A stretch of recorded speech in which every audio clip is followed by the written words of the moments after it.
আসসালামু আলাইকুম viewers, welcome back to my channel আশরাফুন্স world. সবাইকে অনেক অনেক শুভেচ্ছা জানিয়ে শুরু করছি। আজকে শেয়ার করব গরুর মাংস আলু দিয়ে রান্নার একটি মজাদার রেসিপি। বন্ধুরা, দেখতে পাচ্ছ অনেক সুস্বাদু, অনেক পছন্দের একটি রেসিপি। আমি জানি তোমরাও পছন্দ করো। আর বন্ধুরা, এই রেসিপিটি যদি পছন্দ করে থাকো একটি লাইক দিয়ে দিও প্লিজ। আর মজাদার রেসিপিটি পেতে হলে অবশ্যই স্কিপ না করে পুরো ভিডিওটি দেখার অনুরোধ রইল। এই যে শাহি জিরা, আমি এই গরুর মাংসটা রান্না করার জন্য কি মশলা, গরু মশলা নিয়েছি। এই গোটা মশলাগুলো আমি গুঁড়ো করে নিব। এই যে দেখতে পাচ্ছ, এই মশলাগুলো হালকা তেলে গুঁড়ো করে নিব। আর এই গরুর মাংসে এই গরু মশলাটা যদি ইউজ করেও, তাহলে তোমাদের মাংসের মধ্যে বিয়েবাড়ির ফ্লেভার আসবে, অনেক সুস্বাদু হবে।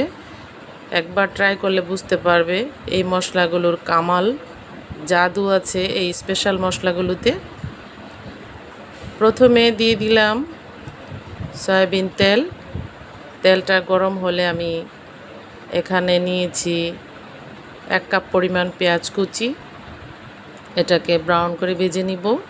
এই যে দেখতে পাচ্ছ, এলাচ, দারচিনি, তেজপাতা দিয়ে দিচ্ছি। এই গোটা মশলাটাও দিতে হবে। আর এখানে আমি 1 কেজি গরুর মাংস ধুয়ে পানি জড়িয়ে রেখেছি, দেখতে পাচ্ছ। মাশাআল্লাহ বন্ধুরা, কার কার গরুর মাংস পছন্দ কমেন্টস করে জানিও। আর এই রান্নাটা অনেক মজাদার, একবার দেখলে বুঝতে পারবে। এই যে আলু ধুয়ে নিয়েছি। আর এই যে আমি যেই গোটা মশলাগুলো দেখিয়েছি এগুলো গুঁড়ো করে নিয়েছি, দেখতে পাচ্ছ। এখানে এই চামচে 2 টেবিল চামচ হয়েছে।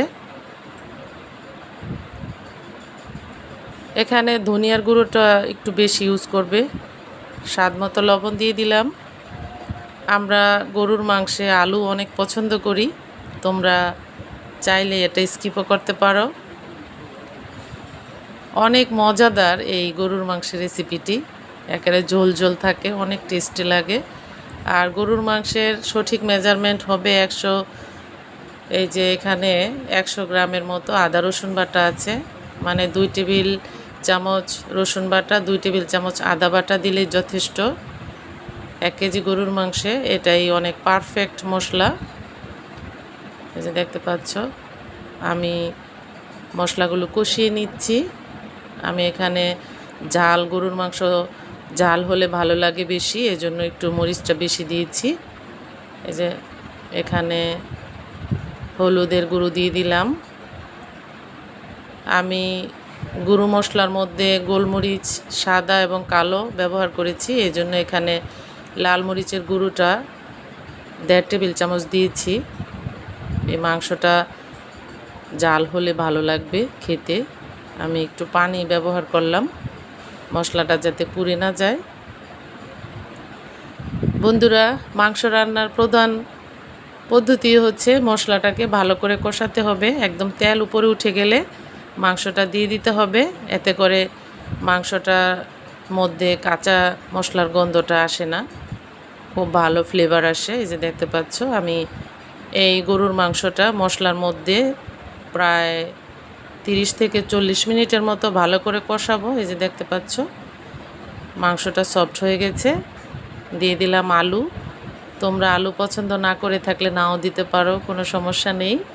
তবে আমরা আলুটা দিই, অনেক ভালো লাগে সবার কাছে। আমি আবারও কষিয়ে নিচ্ছি আলু এবং মাংস। এই যে দেখতে পাচ্ছ, এই পানিতে রান্নাটা হবে, এই যে সুন্দরভাবে সিদ্ধ হয়ে যাবে।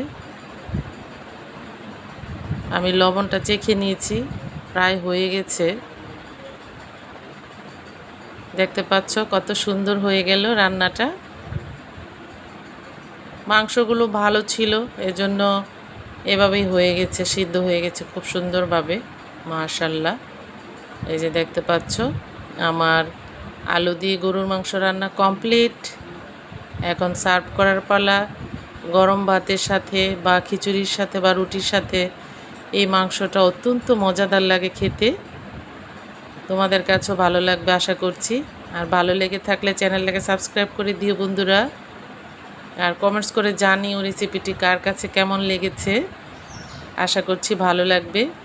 আমাদের কাছে অনেক পছন্দ এই রেসিপিটি। সবাই ভালো থেকো। খোদা হাফেজ।